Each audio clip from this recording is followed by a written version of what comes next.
If you ever had a warm, fluffy zappole fresh out of the fryer, then you already know how irresistible these little bites are. They're crispy and golden on the outside, and of course, soft and airy on the inside. Finish them off with a generous dusting of powdered sugar and enjoy. Today, I will be showing you exactly how to make the perfect homemade zappole or zappole. And trust me, you're going to want to stick around for this recipe because every bite is so satisfying. Let's go to Italy. Start off by putting 2 medium potatoes to boil. While our potato is boiling, we're going to start with our yeast mixture. I have 1/4 of a cup of lukewarm water. I'm going in with 7 grams of yeast or 1 pack, and I'm adding 1/3 a cup of sugar. Mix this in, cover, and let this bloom. Yeast is nice and foamy and bloom. I went ahead and mashed up my potato. I'm going to add the yeast mixture to the potato. Add my flour. Let's start mixing this.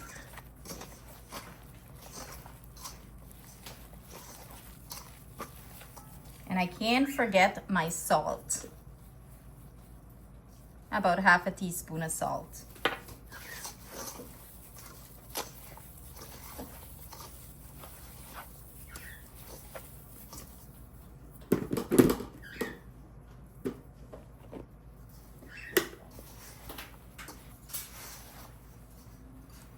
I'm going to go in with some lukewarm water.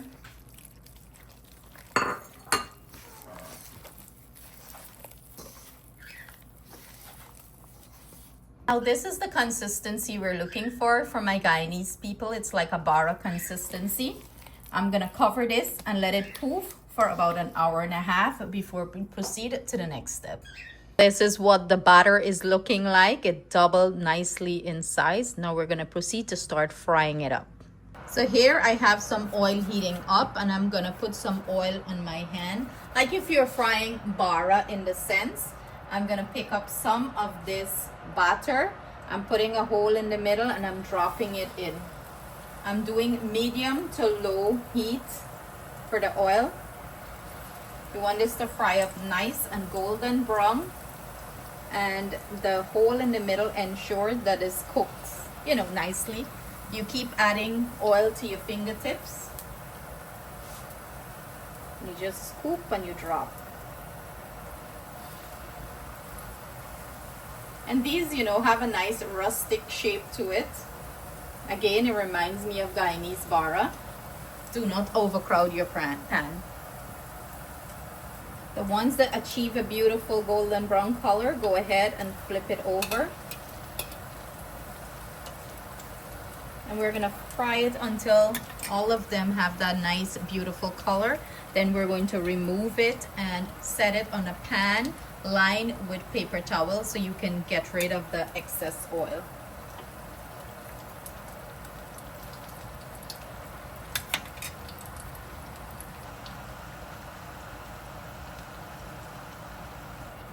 These are finished. I'm gonna remove them from the oil. And as I mentioned, I have a pan lined with paper towel. I'm trying to get rid of the excess oil. And here is our finished zappole. All I do to finish this off is dust it with some powdered sugar, plate, and serve. These are crispy, soft, and delicious. Let's go in for a bite. And look at that. Just like that, our homemade zappole are done. Look how golden and beautiful these turn out. They're crispy on the outside and of course light and fluffy on the inside. Wow. And just top it off with that powdered sugar and you're in heaven.